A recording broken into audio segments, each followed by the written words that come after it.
Um, we are about to go explain the tutorial for NGS1.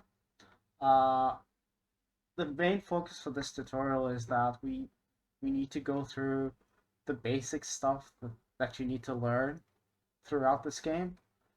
I'll be explaining a lot the basic mechanics and how the room it's supposed to go like. There will be also an input display that helps you to get an idea what kind of button I'm pressing and so on.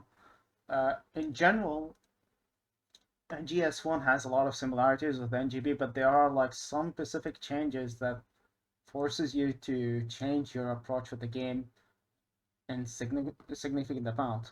So right here with me, it's GT, and GT is going to help me to cover stuff that I keep forgetting about, such as certain strats that I wasn't aware of while I was doing it throughout my run. You know what I mean? Like, uh, another thing that I have to mention is that you could also apply this strat on equipment percent. So you could use this as a practice on equipment percent, and then you could probably come back later on to any percent with more refined movement and combat, etc.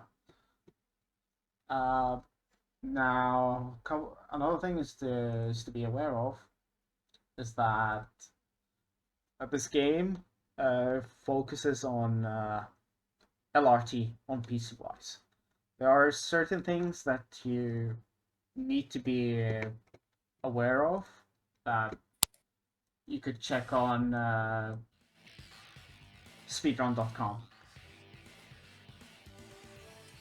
So, new game, normal. Pick an outfit that doesn't affect any status like damage boost, etc. Yeah, kind of a rough introduction, but it is what it is. Now, Yeah. yeah, so chapter 1.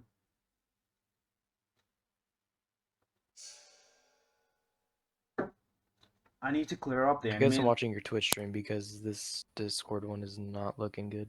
It's alright. You do you.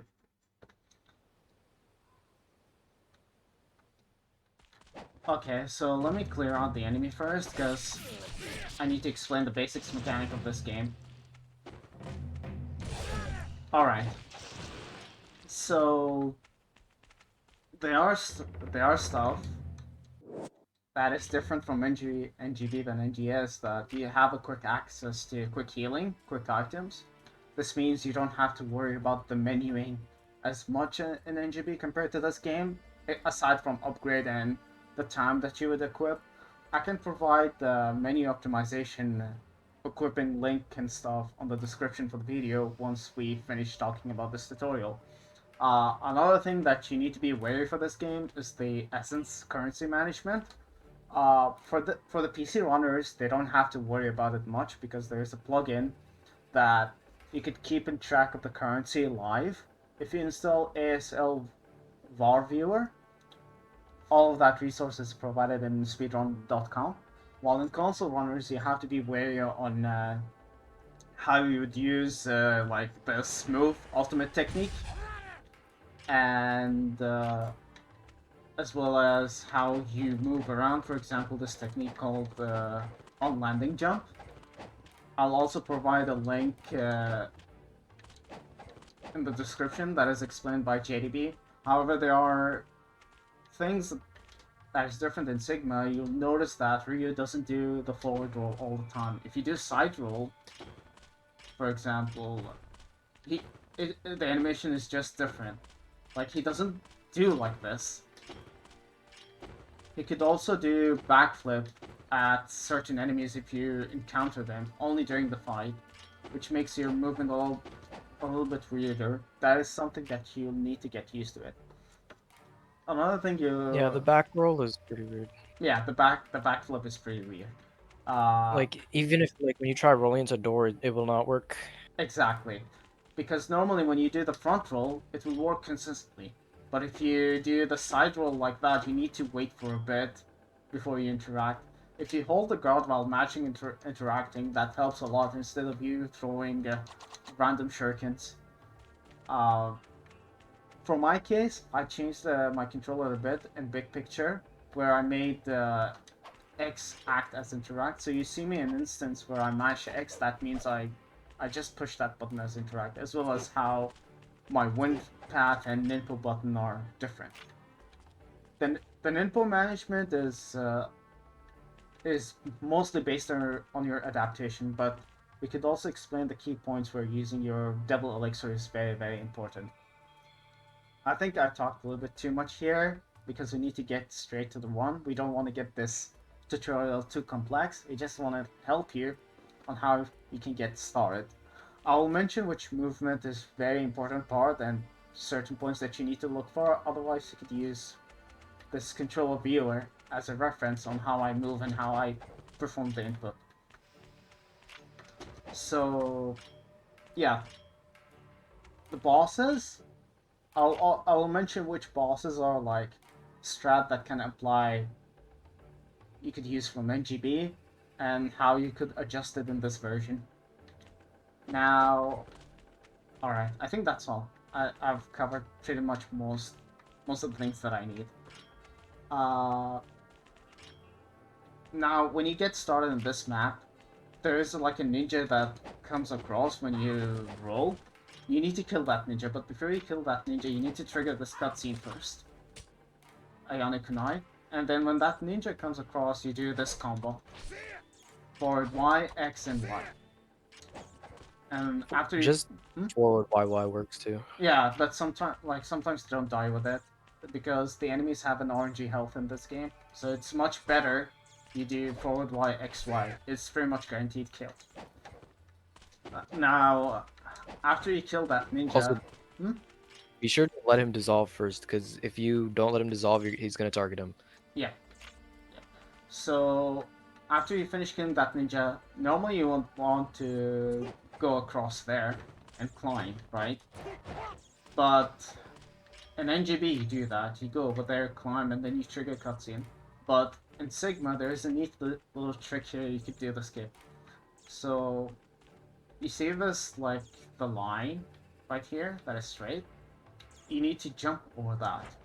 Make sure that Ryu does forward wall run, like that. So after that, you need to delay a bit, and then press Y for a home split, like that. That's the first sequence.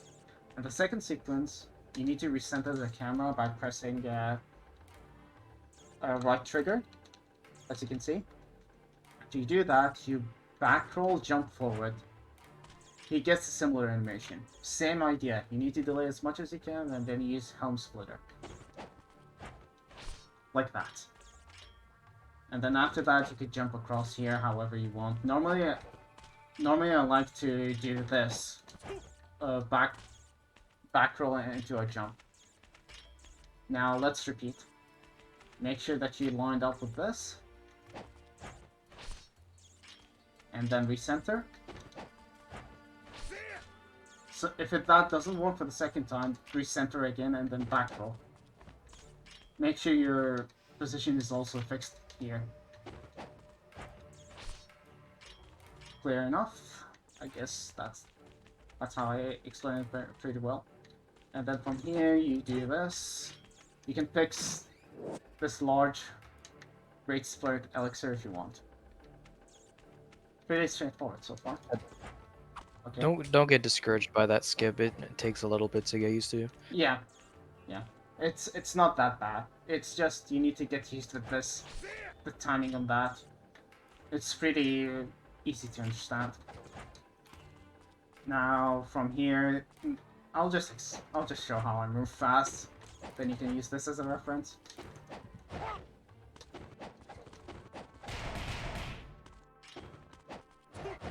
Okay, so this first instant, it's very important for you to break that fire word.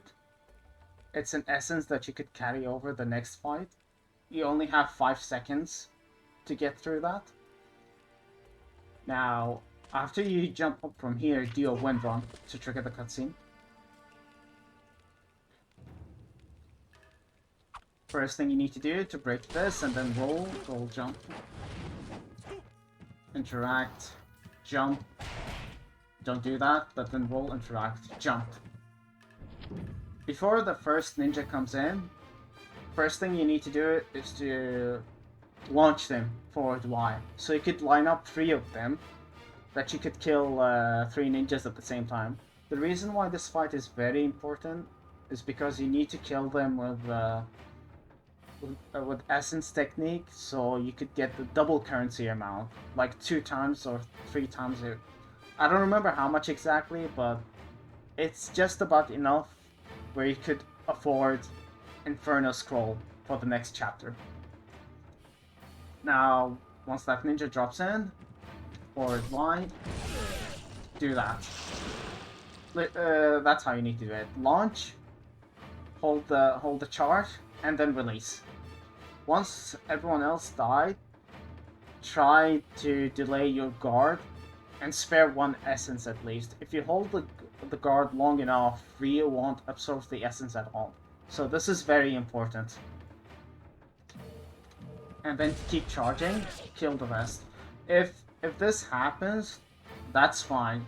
If you can't get the triple kill, because what you could do from here, you could roll Shuriken and then do that. Launch, do this.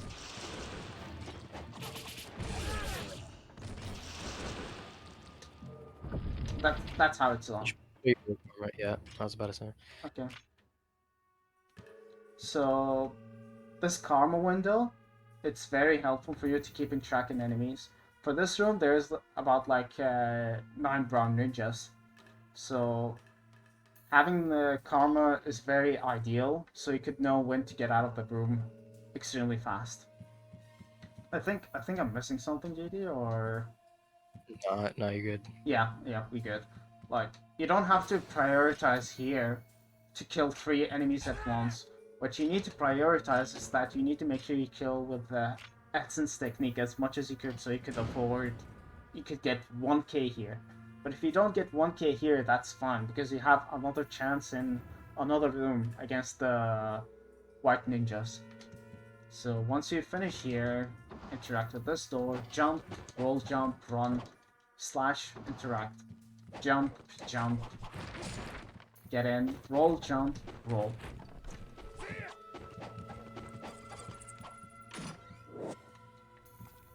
Get that key item, jump away.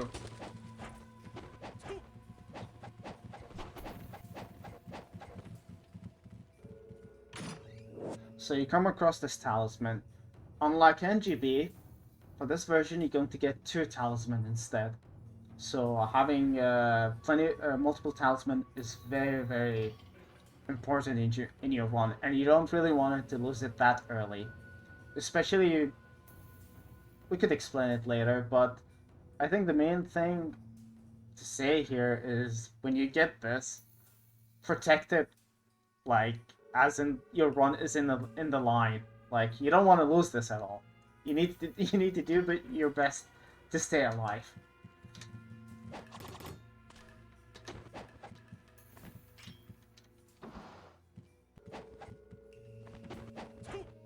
So there's nothing much going on in this chapter. All you gotta do is just keeping track on how I move around.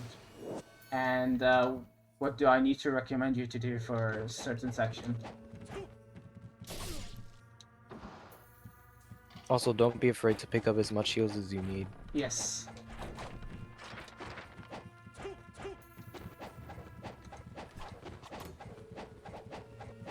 Okay, we're gonna come across a white ninja room now. First thing you need to do in this fight to break the lamp. It's pretty much the same idea as brown ninja room, but this one is a little bit different. So you break this lamp, jump away, shuriken, charge, release. You might get lucky with a triple kill instead. So yeah, the move I'm using right now, it's very recommended. X, Y, X, and then you online ET charge. That's pretty much guarantees to kill them without being them extremely dodgy. Normally they love to dodge a lot, and you normally want to do this combo. And sometimes you get double kill. That's another reason for doing that. Okay. So far, I hope this makes sense most of the people on how I explain, because this game is extremely fast for me to explain what's happening.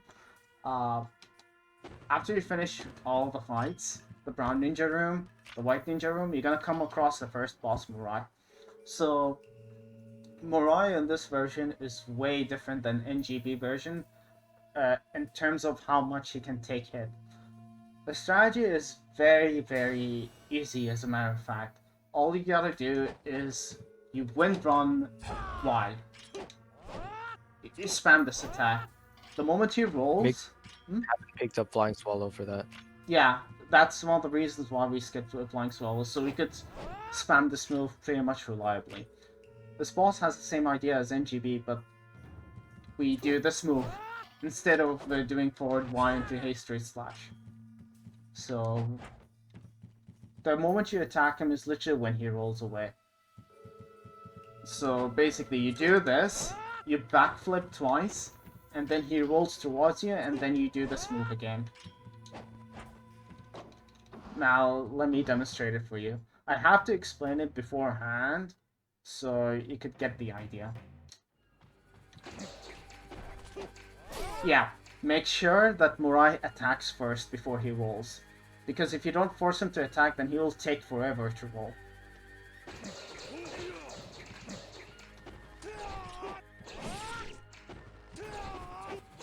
If he does that, if he keeps doing this charge attack, that means you got a free hit.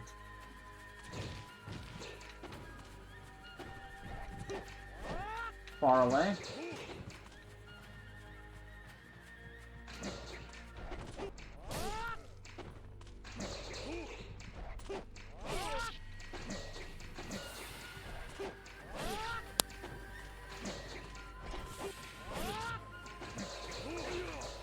Just make sure he keeps attacking, otherwise he won't roll at all.